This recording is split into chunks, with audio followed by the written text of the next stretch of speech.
இன்றைக்கி நம்ம ஒரு சூப்பரான டேஸ்டியான ஒரு டிஃபன் ரெசிபி தான் பார்க்க போகிறோம். இது செய்கிறது ரொம்பவே ஈஸி.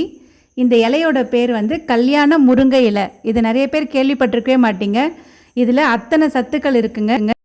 வெயிட் லாஸ் பண்ணுறதுக்கு இது யூஸ் ஆகுது. அது மட்டும் இல்லாமல் பீரியட்ஸ் டைமில் வர இடுப்பு வலி, கை கால் வலி எல்லா பிரச்சனைக்கும் சரி பண்ணுது. வெள்ளைப்படுதலை சரி பண்ணுது.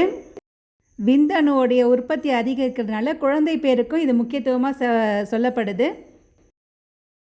தாய்ப்பால் சுரக்கிறதுக்கும் முக்கிய பங்கு வகிக்குது. அது மட்டும் இல்லாமல் தலை பாரமாக இருக்கிறது, சளி இருமல் பிரச்சனைகளையும் இது சரி பண்ணுது. இத்தனை சத்துக்கள் நிறைந்த இந்த கீரையை எப்படி க்ளீன் பண்ணுறதுன்னு பார்க்கலாம். முதல்ல இந்த நடுவில் இருக்கிற இந்த காம்பு பகுதியை நம்ம இந்த மாதிரி நீக்கி எடுத்துக்கணும். அதுக்கப்புறமா இந்த சைடில் இருக்கிற இந்த காம்பு பகுதியும் நீக்கிடணும். இந்த மாதிரி இலையை மடிச்சுட்டு இந்த சைடில் இருக்கிற காம்பு பகுதியை நீக்கிடுங்க. இந்த கீரையில் நம்ம அடை செய்யலாம், தோசை செய்யலாம். இல்லை இந்த கீரையை நம்ம சும்மாவே அரைச்சிட்டு கொஞ்சமாக பாலில் கலந்து கொடுத்துட்டு வந்தீங்கன்னா நம்ம உடம்பு வலி, கை கால் வலி எல்லாமே சரியாகும். இப்போ பாருங்கள், நம்ம கீரை எல்லாத்தையும் சுத்தம் பண்ணி எடுத்தாச்சு. இப்போ நம்ம அடை எப்படி செய்யறதுன்னு சொல்லிட்டு பார்க்கலாம். Welcome to Anees food corner. அடை செய்யறதுக்கு அரிசி, டிஃபன் அரிசியாக இருந்தாலும் சரி, இல்லைன்னா பச்சை அரிசி, புழுங்கல் அரிசி, எந்த அரிசியாக இருந்தாலும் ஒரு கிளாஸ் அளவுக்கு எடுத்துக்கோங்க.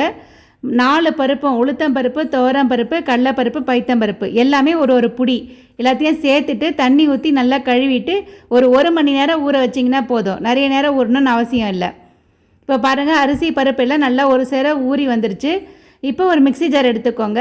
காரத்துக்கு ஒரு 10 காஞ்ச மிளகாய் போட்டிருக்கேன். நீங்கள் காரத்துக்கு ஏற்ற மாதிரி மிளகாய் சேர்த்துக்கோங்க. இது கூடவே பூண்டு சேர்த்துக்கோங்க. பூண்டு தோலோடவே சேர்த்துக்கோங்க, நல்லா வாசனையாக இருக்கும். இப்போ கொஞ்சமாக 1 ஸ்பூன் அளவுக்கு மிளகு, 1 ஸ்பூன் அளவுக்கு சீரகம் சேர்த்துக்கோங்க. இப்போ இதை முதல்ல நான் மிக்சியில் அரைச்சி எடுத்துகிட்டு வந்துடுங்க. இது கூடவே உப்பு சேர்த்துக்கோங்க. உப்பு சேர்த்து அரைச்சிக்கோங்க. இப்போ இது முதல்ல அரைச்சி எடுத்துகிட்டு வந்துட்டு இப்போ இதில் நம்ம அந்த கீரையை நல்லா கழுவி சுத்தம் பண்ணிவிட்டு கீரையும் சேர்த்து நல்லா தண்ணி ஊற்றி அரைச்சி எடுத்துகிட்டு வந்துடுங்க. நல்லா நைஸாக அரைச்சி எடுத்துக்கோங்க. இப்போ நம்ம இதை ஒரு பவுலில் ட்ரான்ஸ்ஃபர் பண்ணிக்கலாம். இப்போ நம்ம ஊற வச்ச அரிசியும் கொஞ்சம் கொஞ்சமாக சேர்த்து தண்ணி ஊற்றி நல்லா நைஸாக அரைச்சி எடுத்துகிட்டு வந்துடுங்க. இப்போ நம்ம எல்லா அரிசியும் அரைச்சிட்டோம். எல்லாத்தையும் நல்லா கலந்து கொடுத்துருங்க. இந்த மாதிரி ஹெல்த்தியான டிஃபன் ரெசிபிஸ் நிறைய நம்ம சேனலில் போட்டிருக்கோம். அதனால் மறக்காமல் நம்ம சேனலை சப்ஸ்கிரைப் பண்ணி வச்சுக்கோங்க. இந்த வீடியோஸ் எல்லாம் பிடிச்சிருந்தா லைக் போட்டுவிட்டு உங்கள் ஃப்ரெண்ட்ஸ் அண்ட் ஃபேமிலிக்கும் ஷேர் பண்ணி விடுங்க. இப்போ பாருங்கள், அடை மாவு சூப்பராக ரெடி ஆகிடுச்சு. நாம் இப்போ இதுக்கு ஒரு தாளிப்பு கொடுத்துடலாம். இது நம்ம அப்படியேவும் ஊற்றி சாப்பிட்லாம். இருந்தாலும் நம்ம வெங்காயம், கேரட் எல்லாம் போட்டு தாளித்து சாப்பிட்டா அது ஒரு டேஸ்ட்டாக இருக்கும். இப்போ ஒரு கடாய் எடுத்துக்கோங்க. கடாயில் கொஞ்சமாக எண்ணெய் ஊற்றிட்டு கடுகு சேர்த்துக்கோங்க. கடலைப்பருப்பு, உளுத்தம் பருப்பு சேர்த்துட்டு எல்லாம் நல்லா புரிஞ்சு வந்த உடனே வெங்காயம் சேர்த்துக்கோங்க. நம்ம ஏற்கனவே மிளகா, மிளகு எல்லாம் போட்டு அரைச்சிருக்கிறோம். அதனால் நம்ம வெறும் வெங்காயம் மட்டும் சேர்த்துக்கலாம். வெங்காயம், கருவேப்பிலை சேர்த்து நல்லா வதக்கிட்டு இந்த வெங்காயத்துக்கு தேவையான மட்டும் உப்பு கொஞ்சமாக சேர்த்துக்கோங்க. இப்போ இது கூடவே துருவின கேரட் சேர்த்துட்டு எல்லாத்தையும் நல்லா கலந்து கொடுத்துட்டு ஸ்டவ் ஆஃப் பண்ணிவிடுங்க. இப்போ நம்ம இந்த தாளிப்பை அடை மாவில் சேர்த்துடலாம். மாவில் சேர்த்துட்டு எல்லாத்தையும் நல்லா கலந்து கொடுத்துடுங்க. இந்த மாவு புளிக்கணும்னு அவசியம் இல்லை. நம்ம உடனே இன்ஸ்டண்ட்டாகவே அடை செஞ்சு எடுத்துக்கலாம். செம்ம டேஸ்ட்டாக இருக்குங்க. நல்ல கிறிஸ்பியாக சாப்பிட்றதுக்கு அந்த அளவுக்கு டேஸ்ட்டாக இருக்குங்க. இந்த கீரையில் கசப்பே இருக்காது. டேஸ்ட் அந்தளவுக்கு அல்டிமேட்டாக இருக்கும். குழந்தைங்க கூட விரும்பி சாப்பிடுவாங்க. நீங்கள் ஸ்கூலுக்கு ஒரே ஒரு அடை செஞ்சு கொடுத்தீங்கன்னா கூட நல்ல ஃபில்லிங்காக இருக்கும். இதில் அத்தனை சத்துக்களும் இருக்குது.